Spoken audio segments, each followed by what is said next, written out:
നടി ആക്രമിക്കപ്പെട്ട പശ്ചാത്തലത്തിൽ ഇനി മുതൽ തങ്ങൾ ചെയ്യുന്ന സിനിമയിൽ സ്ത്രീവിരുദ്ധ പരാമർശങ്ങൾ ഉണ്ടാവില്ലെന്ന നിലപാടുമായി പൃഥ്വിരാജും ആഷിഖ് കപൂർ രംഗത്തെത്തിയിരുന്നു.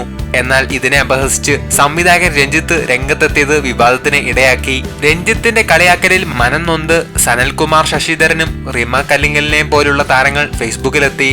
പക്ഷേ രഞ്ജിത്തിനെ വിമർശിച്ച റീമ കല്ലിങ്കലിനെ കൊന്ന് കൊല വിളിക്കുകയാണ് ചിലർ കമന്റ് ബോക്സിൽ. രഞ്ജിത്തിന്റെ നിലപാടിനോട് പൂർണ്ണമായും യോജിക്കുന്ന ഒരു ആരാധകന്റെ ചോദ്യമാണിത്. സ്ത്രീവിരുദ്ധ പരാമർശങ്ങൾ ജനങ്ങളെ സ്വാധീനിക്കുമെങ്കിൽ കൊലപാതകങ്ങളും സ്വാധീനിക്കില്ലേ? അതും സിനിമയിൽ നിർത്തലാക്കുമോ എന്നാണ് ആരാധകന്റെ ഒരു ചോദ്യം. ഈ ചോദ്യത്തിന് റീമയുടെ മറുപടി 22 ഫീമെയിൽ കോട്ടയം എന്ന ചിത്രത്തിലെ ഫഹദിന്റെ കഥാപാത്രത്തെ ചൂണ്ടിക്കാണിച്ചുകൊണ്ടായിരുന്നു റീമയുടെ മറുപടി. സിനിമയായി കാണാനാണ് റീമയോട് ഒരു ആരാധകൻ ആവശ്യപ്പെടുന്നത്.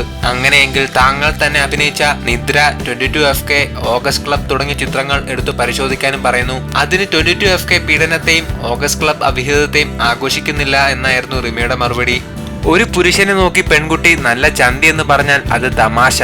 ഒരു പെൺകുട്ടിയെ നോക്കി പുരുഷൻ നല്ല ചന്തി എന്ന് പറഞ്ഞാൽ സ്ത്രീവിരുദ്ധ. പോയി കിടന്നുറങ്ങു പെണ്ണെ എന്നാണ് മറ്റൊരു കമന്റ്.